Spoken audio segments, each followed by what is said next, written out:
Welcome back, MTN Nets podcast. The losing streak is finally over in a pretty unexpected way against the Thunder here on a Friday night in Brooklyn.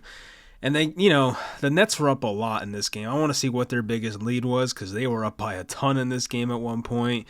That's the thing I'm most curious about. They won the game by 9. I believe the Thunder cut it to like 6 at the end, so it did get a little dicey there at the end.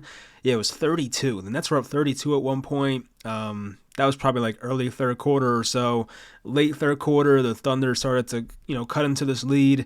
Then by the early fourth quarter, it was like, okay, it's got a little too close here for our liking, but to be honest, if the game was a couple minutes longer, the Nets may not have held on, but they did enough for just enough time, and they get this much-needed victory. So now they're 16-20 on the year, which is still not good enough.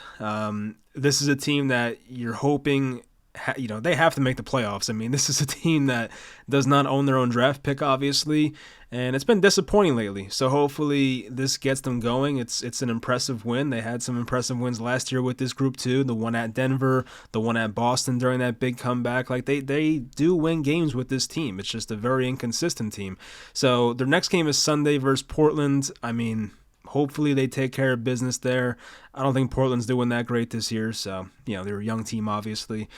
For this game, though, we had some guys coming back and some guys finally kind of breaking out of their slumps. Dinwiddie comes to mind. He shot the ball better. Cam Thomas had a rough 2-game stretch, and they get Lonnie Walker back finally from the hamstring. He was supposed to come back. They said like he was going to be back in a week, like 2 weeks ago. So it felt like this was long overdue, but they do get Lonnie back, and he didn't do a lot. He played 6 minutes and had 0 points, but it was just good to see him out there. He's just an extra threat, and I feel like defenses have to respect him when he's standing in the corner. Like, he can knock down that shot anytime, top of the key. Like, he is a offensive threat. But, Cam Thomas did go down at one point in this game. Cam Johnson went down late in this game, so there are some injury scares. Cam Thomas came back in the game. It wasn't the same ankle he hurt earlier this year, so that's the good news, but he did come back. It didn't look 100%, but he looked good enough, so I don't think he'll miss time, but we'll see what happens tomorrow, how he feels when he wakes up. And for Cam Johnson, you never know because it could be cramps. I mean, the guy's had bad cramps the entire year. I don't know if he had this issue in Phoenix, but I feel like there's been 3 or 4 games this year where Cam Johnson just has these random cramping issues, and it happened on this late layup attempt. He planted his left leg and went up for a layup. He missed and fell to the ground, and he was grabbing like the back of his left hamstring, so you obviously would be very concerned if it is a hamstring, but I don't know if it's that or if it's cramping. He didn't seem that concerned on the bench late in the game. He was talking to guys, and it feels like he's been through it before, so hopefully it is just one of those cramps and they can figure that out because it is frustrating. So we'll see what happens with him. But for the individual performances today, let's go on, like, not in the usual order, but guys that played well. And let's go to Nick Claxton first. Nick Claxton was great tonight. He had 34 minutes, 8 of 11, 7 of 10 at the line. They did do the hack-a-clax with like 3:15 left in the fourth quarter when they were trying to come back. I don't think the hacka whoever, I'm pretty sure that rule ends when they're under 3 minutes, or it might be 2 minutes, but it's somewhere around there. So they had just enough time to get one more hack-a-clax in there. They were doing this on New Year's Eve as well when the Thunder were home against the Nets on New Year's Eve. So Claxton played well, though. 23 points, plus 5, 13 rebounds. He had 8 offensive boards, a lot of like put-back dunks, converting alley-oops, tough layups. Of course, there was one bad Dinwiddie lob in there. I mean, that's just a constant at this point. I just saw that Claxton has 6 double-doubles in his last 8 games, so the guy's looking better. I feel like Claxton's had some games this year where he has not been effective enough to be like a $20 million per year player, which he probably wants to be after this year when his contract's up, and maybe even a bit more. So to see him kind of like just be more consistent lately, like that's what we need from him. And whether he is a net long term, whether he gets traded, I don't know, but we'll see what their direction is. I just know based on how they kind of did it with Jared Allen, like they just always tend to have like the next guy in line. You know what I mean? Like I feel like Sean Mark's just like, oh, here's Jared Allen. We can trade him for a better player. Maybe they can trade Claxton, and we have Daron Sharp behind him. So like they have the depth, and we'll see what happens at the trade deadline in a month or so.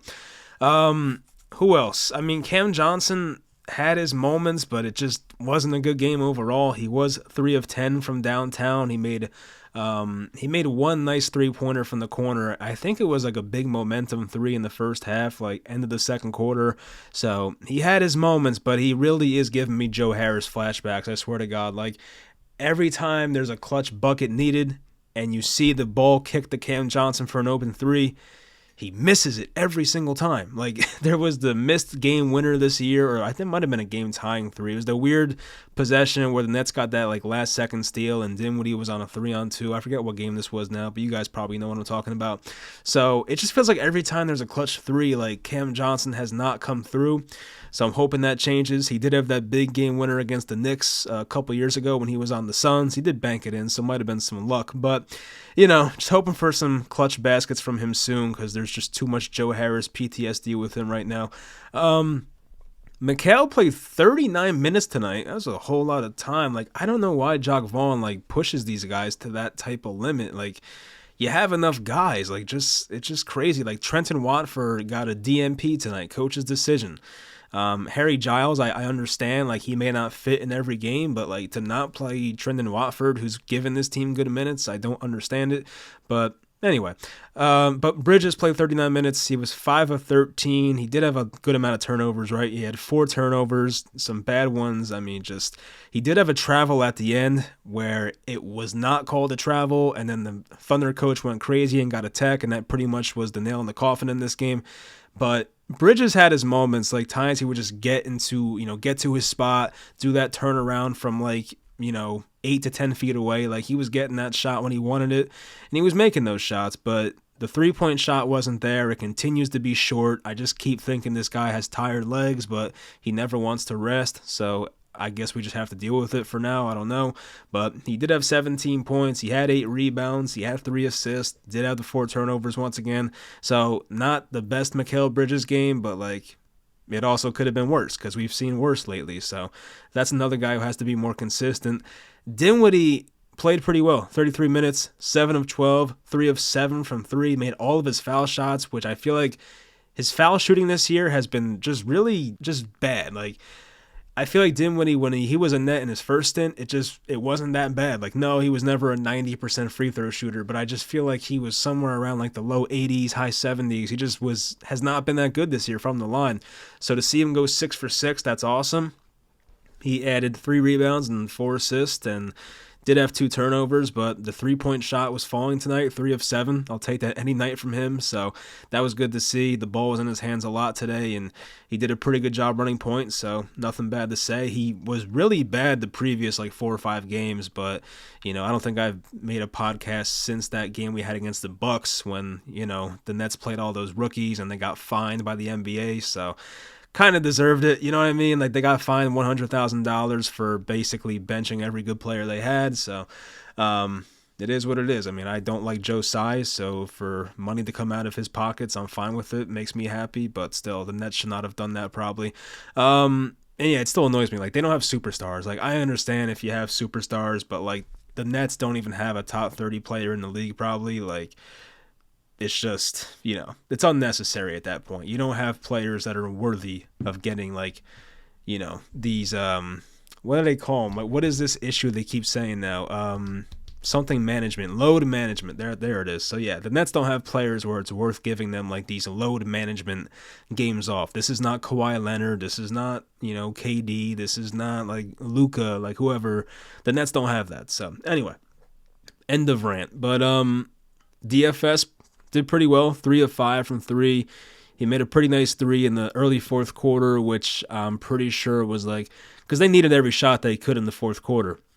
You can tell that the Thunder were making a really, big comeback. They outscored the Nets 36-23 in the fourth quarter. So I remember Royce O'Neal hit a three to start out the fourth quarter, and then I think Finney Smith hit one short after. So, I mean, like, those shots were big, obviously, just to hang on to that lead. So, yeah, DFS played pretty well tonight. I feel like he had a good game defensively, too. Did have a steal in there, one block. So, yeah, he did a nice job. Royce O'Neal, who I just mentioned, he was 1 of 2 from 3, had 5 points. He should have had 8 points, but for some reason, Jacque Vaughn took like the worst timed timeout of all time. If you have not seen it, it's on my Twitter or X. Go follow me there and go look at that. It was just so stupid. Like, the Nets got a long offensive rebound off a missed three, and it was basically a 2-on-1 between the top of the key and the left wing. And I think Dinwiddie just gave it to Royce O'Neal, and like that's right in Royce O'Neal's like hot spot. That left wing shot, just a couple feet back of the 3-point line. Like, he is so good from there. At least this year he has been. And for some reason, Jacque Vaughn calls timeout, like at the most inopportune time. And it's like, what the hell? And they showed a replay of Jacque Vaughn. He had like this guilty look on his face. Like, bro, like that was not the time to call timeout. I'm sorry. Like, you have a good 3-point shooter in Royce O'Neal open from the spot he likes, and you call timeout right there. Like, that pissed me off. But yeah, that cost him 3 points right there. But overall, Royce played well. 4 rebounds, 2 assists. He had 5 turnovers. That does not sound right. I mean, he did have one where he got poked from behind. I think the possession before that he lost his handle. So yeah, maybe that's accurate. But still, I just feel like 5 is a whole lot for a guy like Royce O'Neal, especially in 16 minutes. Day'Ron Sharpe gave them like decent minutes tonight, but nothing special. 9 minutes, 1 of 3. He made all 4 of his foul shots. That was nice. Only 2 rebounds. Did have 2 assists, 1 steal, 1 foul. Like the first second he got in the game, he got a foul, I remember. But he was one of the few guys with a minus plus minus in this game. I think Cam Johnson did, Dinwiddie did, and Day'Ron Sharpe did. But yeah, not many minutes for Day'Ron Sharpe. It's kind of interesting, but at least he made all of his foul shots. I'll take it. Dennis Smith Jr., a big game from him. 25 minutes, 6 of 11 from the field, 1 of 4 from 3. He had 12 rebounds. He had like 8 at halftime or 7. And I was like, is that a typo? Like 7 rebounds for Dennis Smith Jr.? But yeah, the guy was great. I mean, he had like almost a low-key triple-double. He had 13 points. He had 12 rebounds and 7 assists and 2 steals. So, and he could have had 3. There was one kind of like iffy call. I remember he swiped the ball down on SGA, and they called like a very late foul on that. So that could have been another steal in there, but they gave him a foul. DSJ is going to have a lot of fouls. He had 4 in this game. He plays very aggressive defense, but he was good in this game. Like that, this was a really good Dennis Smith Jr. game. He's had this game he was great, and there was another game like a couple weeks ago he was phenomenal. Like, he has these games, and he keeps having these back injuries. His back was injured last game. I forget who they played now, but he was out that was it the Houston game? Yeah, I think it was. I think he was out versus Houston, or maybe it was New Orleans. I forget. One of those games he was out. He keeps having this back injury, so hopefully he's fine. But when he's out, then Trendon Watford plays. It just seems like that's how it works when DSJ is out, Trendon Watford plays, and when DSJ is in, Trendon Watford gets DMPs, and it is what it is. So I don't agree with it, but that's how Jacque Vaughn wants to do it. Cam Thomas, after having the 0 for 20 stretch and being posted on NBA Central and Bleacher Report for having a very bad couple of games, he bounces back here. He had 24 minutes. Could have been a bit more, but maybe the injury played a part in that. He was 6 of 14. Most of that came in the first half. I feel like his second half was very underwhelming. He was 3 of 5 from 3. He did make a 3 that was taken off the board due to an illegal screen by, I think, Day'Ron Sharpe. So, could have made another one there. But he added 19 points. That's nice. And didn't do much else. Had 1 steal, 2 rebounds, no assist. I still feel like Cam Thomas is playing pretty well. There were like 2 forced shots by him tonight where I was like, all right, you probably should have passed out of that. But I feel like for the most part, he was playing good team basketball. Just unfortunately, no assist tonight. But I do remember one specific play where he kicked it out to somebody. I think it was Dennis Smith Jr. He was open for a 3 and he missed it, so that could have been an assist right there. But we know about Dennis Smith Jr. and his outside shooting. It's not the most consistent. So, yeah, I'm pretty sure that's it for everybody. They did shoot well from the line, and they've had so many bad free throw games. I mean, my God, there was a game, one of those games on the West Coast where they shot so bad from the foul line. I feel like they shot like 50% from the night. This night it was 84.8%. 38%, so much better. 35, basically 36% from three, 45% from the field. And they had 75 points at half. So I don't know what the hell got into the Nets offense tonight, but something did, and they looked phenomenal. I do want to find that game where the Nets had the awful free throw shooting. Was it the Rockets game, I want to say? The Rockets game, they were 16 of 26. That might be the game. They were 61%. I don't know why that just went off that volume. ESPN's going crazy. But yeah, it might have been that game or the Pelicans game. I forget. But for some reason, the Nets have been so bad on free throws, and we were spoiled by that the past few years because, like, obviously, like, KD was amazing at the line, Kyrie, Harden, like, all amazing free throw shooters, and, like, then you look at this team, and even, like, guys like LaMarcus Aldridge, like, they can knock down foul shots easily, but this team, for some reason, man, like, Dinwiddie, I feel like Bridges is missing them now, obviously Claxton, Day'Ron sometimes, like, they are just missing way too many foul shots, so disappointing, but still. But yeah, I haven't talked to you guys since the Milwaukee game. They just came off the 2 Pistons wins after that. They had that awful loss last Friday versus Washington. That was the loss that like really set me over the edge with this team because I feel like this past week for the Nets was like some of my lowest points as a Nets fan. It really was. Like, you know, of course we had some bad seasons. We had the 12-win season. I was a fan for that. We had a couple of 20-win seasons back in like 2016, 2017.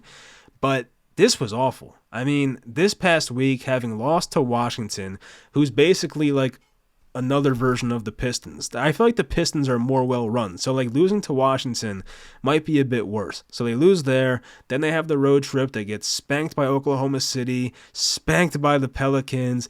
They kind of stay in the game versus Houston, but really they were demolished most of the game. So just 4 straight horrible losses. One was just embarrassing, and the other 3 they got blown out. So I just reached a low point. It just pissed me off. Like, I don't think Jacque Vaughn's the right coach for this team. Even Dennis Smith Jr., like in his, for some reason they do halftime interviews. I don't know why, but I feel like this is a new thing this year. Yes, Network's doing, but they had DSJ do a halftime interview, and he was giving shout outs to Kevin Ollie, the assistant head coach. He was like, yeah, great defensive game plan by Kevin Ollie. It's like they're even shouting out the assistant coach. Like, what does Jacque Vaughn even do, you know? So I keep thinking if things get that bad, it's probably going to be Kevin Ollie as head coach soon. That's the one bad part about winning, I guess, is that Jacque Vaughn gets his leash extended, but you know, I have not been too impressed, and I just don't think he's the right head coach for the future of this team, and I don't like how they manage Cam Thomas's minutes and, you know, Jalen Wilson's minutes, which probably, you know, is a Sean Marks thing because it's not like Jacque Vaughn can make him active. That's really a Sean Marks call. So, yeah, there's a lot of things about this team that piss me off, but if the losing continues to get this bad and gets worse and worse, I mean, I've tried to defend Sean Marks before, but if it gets too far off the rails, I feel like you have to let him go. Like, how many coaches has Sean Marks had? He's had Atkinson. I think he hired Atkinson, right? I'm pretty sure he did. I could be wrong, but I'm pretty sure he hired Atkinson. You hire Steve Nash.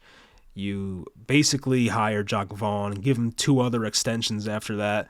Could have had Ime Udoka if he just waited till the end of the year. So, you know, the whole Ime thing's annoying because people blame Kyrie, but, like, it wasn't Kyrie's fault. I'm pretty sure the NBA just was not going to allow Ime Udoka to be hired in season, which is what the Nets wanted to do.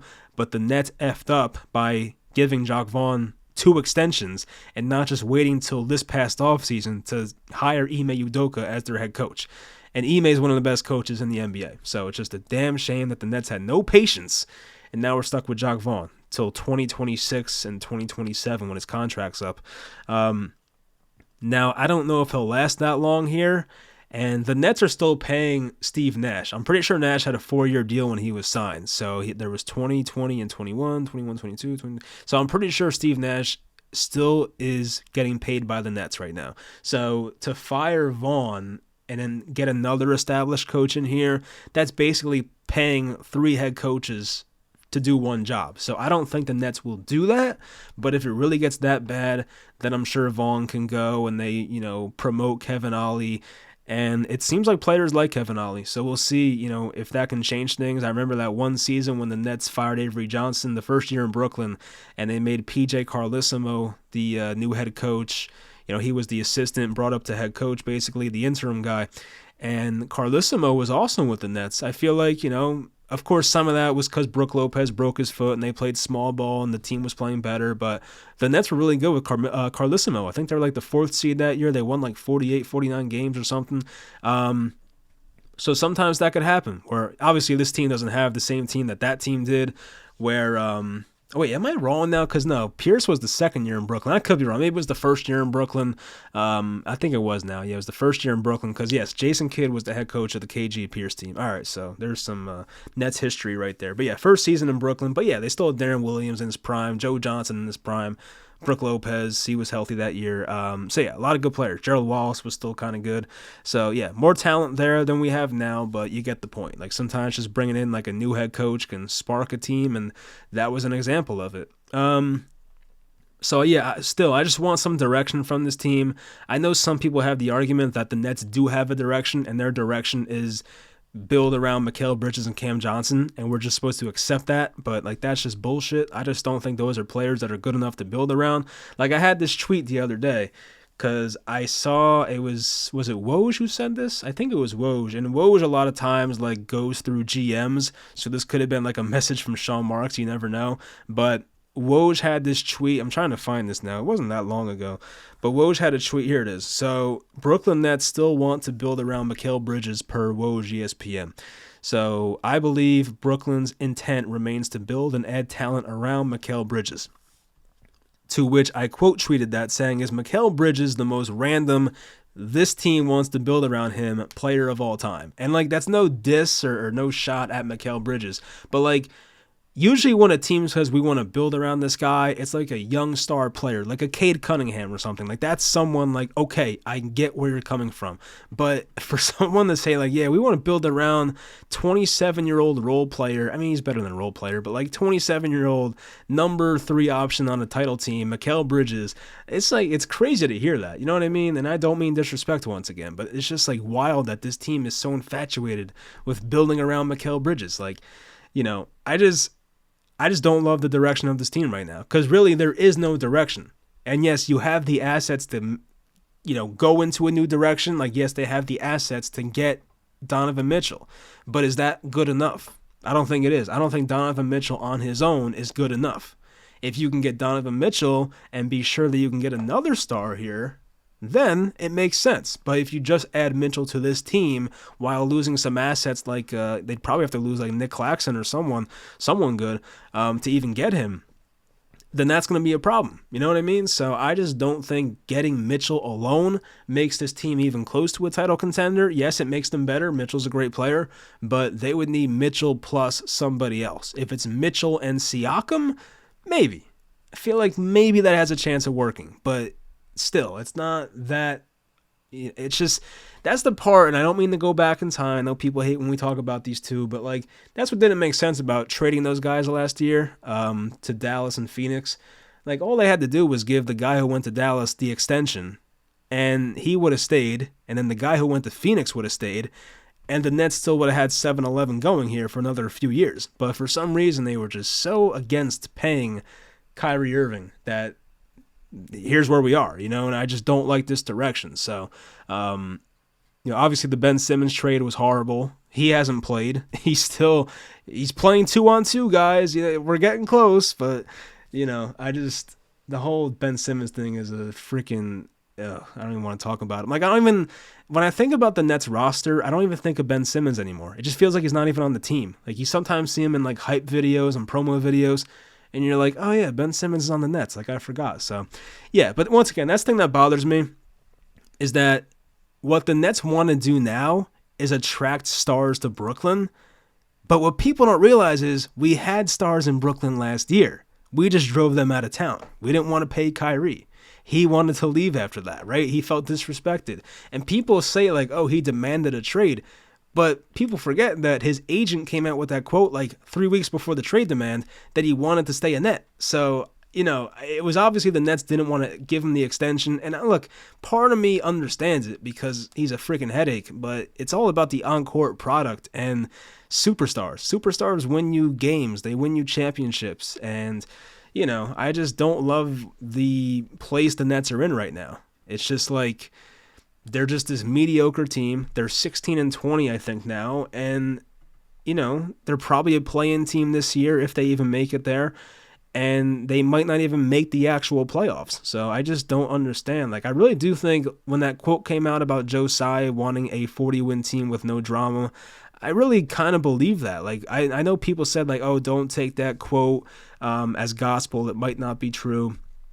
Like, okay, maybe it's not, but I feel like based on their actions, because once again, actions speak louder than words, right? So maybe that quote isn't exactly what Joe Tsai said, and I don't think it is. I think it's something that Windhorst was saying that he thinks Joe Tsai wants. So it wasn't an exact Joe Tsai quote, but based on the actions of the Brooklyn Nets the past year or so, you would have to imagine that maybe Joe Tsai just wants an average team just to make profit and keep selling games. And, those reports came out that the Yes Network, they have lost a lot of viewership in the past year.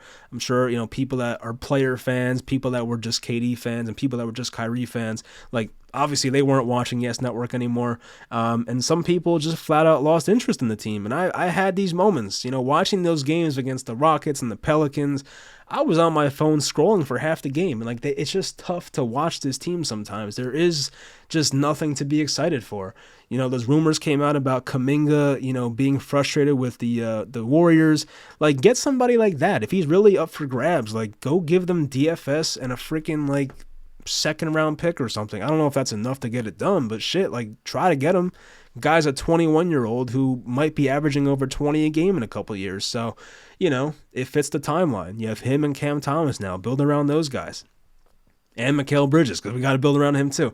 But, yeah, I just want direction. That's it. I understand the stars are gone and it's over, and I don't agree with that decision last year at the trade deadline, but it is what it is. So I just hope that there is a plan, there is direction, and if there's not, then it's time for this team to start fresh. Sean Marks did some great things here. He built something out of nothing. He got this team to be a title contender for like 2 straight years, and it probably should have been longer without some bad luck and some circumstances like the vaccine rule that was out of their control. Like, yeah, it's not all Sean Marks' fault, but you reach a point where it's like, how long are we going to keep doing this? It's like he's 3 coaches in, and so many different players have been in and out. Like, we had the D'Lo era, that was a couple years, the D'Lo Jeremy Lin era, whatever, and then you had the 7-Eleven era, then you had the Big 3 era, then it was back to 7-Eleven, now it's this era. It's like, how many eras can Sean Marks be a part of where it's like enough is enough, Like, I feel like I'm reaching that point, and I do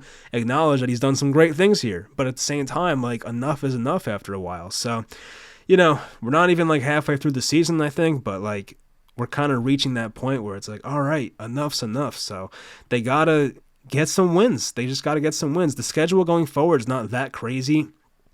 This was a big win tonight. They're 16-20 once again. Portland, Cleveland, Miami, Portland, both LA teams, the Knicks, then it's Minnesota. All right, yeah, that's some tough games. Those are tough games. So yeah, maybe we lose a bunch of games by the deadline. Like, here's the thing that would piss me off. If they are like 10 games below 500 by the deadline, which wouldn't shock me, they better trade whoever they can. Like, there is no reason to sit where you're at right now. No reason, especially if you're like 8 to 10 games below 500. Forget about it. You better sell Royce. You better sell Dinwiddie. You better sell, like, maybe DFS. I know he has a contract for a couple more years under a pretty a nice cost, but still, like, just get what you can get.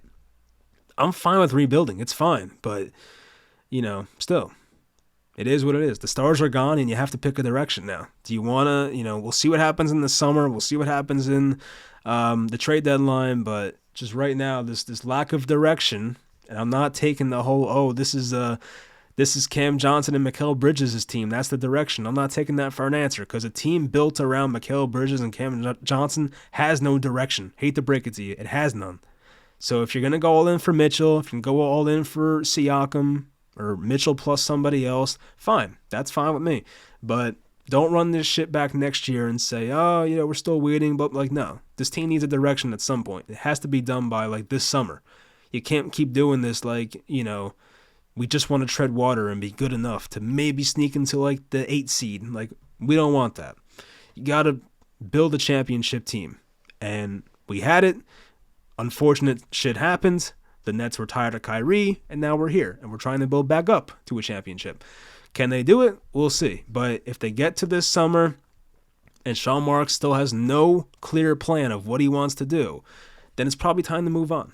And it is what it is. So we'll see what happens. I will try to talk to you guys at some point soon. Let's see. Maybe after. Well, that's a late game. Never mind. We're not doing that one. Maybe Sunday night. The game after the one at the Clippers. That's January 21st, though. That's a long time away. I don't want to go that long without making one. Maybe after they play Cleveland on Thursday at 2 o'clock. I think they're in London for that game. So maybe after that Cleveland game, which once again is 2 p.m. for me, Eastern time. So, yeah, we'll see. I know the Nets played in London that one year against the Raptors twice. It was like the year we acquired Darren Williams. And I remember one of those games went to like triple overtime. It was nuts. And I forget if they won now. I don't know. But yeah, that was a pretty cool little back-to-back games there with the Raptors that year. So anyway, hope you all enjoyed the video. Of course, leave a like, subscribe, and give the podcast 5 stars, all that stuff. And I'll talk to you guys next time.